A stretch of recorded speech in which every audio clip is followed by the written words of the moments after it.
ওয়াল্লাহি যদি শুকর খাওয়া হালাল হতো কেউ শুকর খেত না, গরু খেত সবাই। যদি মদ খাওয়া হালাল হতো এই মুসলমানরা মদের প্রতি এত আকৃষ্ট থাকতো না, সবাই পানের প্রতি থাকতো আকৃষ্ট।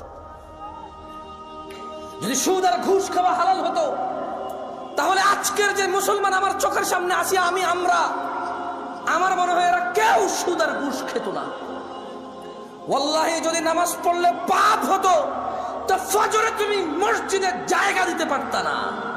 নেশা করে জেলখানা যদি আমার ছেলের আমার ভাই যায় তখন আমি আইন আদালত কিচ্ছু বুঝি না ভাই, যেমন বের করেন ভাই, ভাই বেল দিয়া দেন ভাই, জামিন দিয়া দেন ভাই, আমরা পরে ভোট দিই ভাই, রাইট?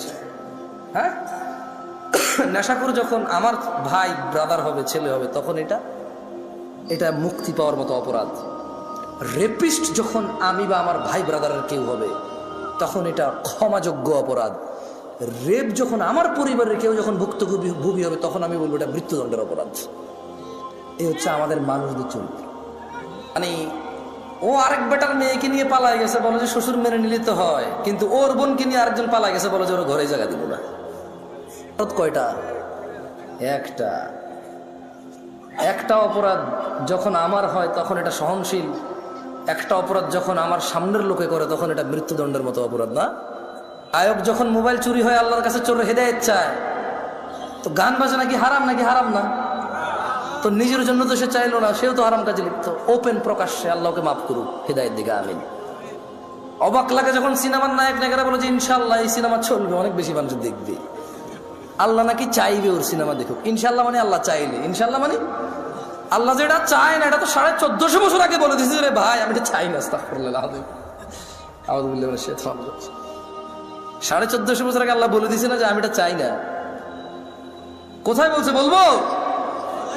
আল্লাহ বলছে কুল, ও মুহাম্মদ সাল্লাল্লাহু আলাইহি সাল্লাম বলে দেন। কাকে বলবে বলেন তো? কাকে বলবে? আমাদের বলবে।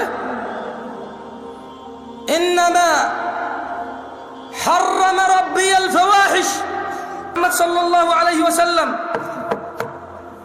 বলে দিন আপনার উম্মতদের, বলে দিন এই পৃথিবীবাসীকে, ইন্নামা হাররামা রাব্বি, নিশ্চয় আমার প্রতিপালক নিষিদ্ধ করেছে, হারাম করেছে, আল ফাওয়াহিশ, অশ্লীলতাকে, মা যাহারা মিনহা ওয়া মা বাতন, যে নোংরামো প্রকাশ্যে হয় আর যে নোংরামো গোপনে হয়। গান বাজনা কি গোপন হয় না প্রকাশ্যে হয়? গায়ে হলুদ গোপনে না প্রকাশ্যে? গায়ে হলুদ গোপনে না প্রকাশ্যে? এইখানে তাল তোলা, আম তোলা, জাম তোলার এই যে কর্নারের চায়ের দোকানে যে সিনেমার আইটেম সং লাগায় রাখে, প্রকাশ্যে না গোপনে? ট্যাক্সি ড্রাইভার, সিএনজি চালক একটা ডেস্কের মধ্যে গান বাজনা নাচ লাগায় রাখছে, প্রকাশ্যে না গোপনে?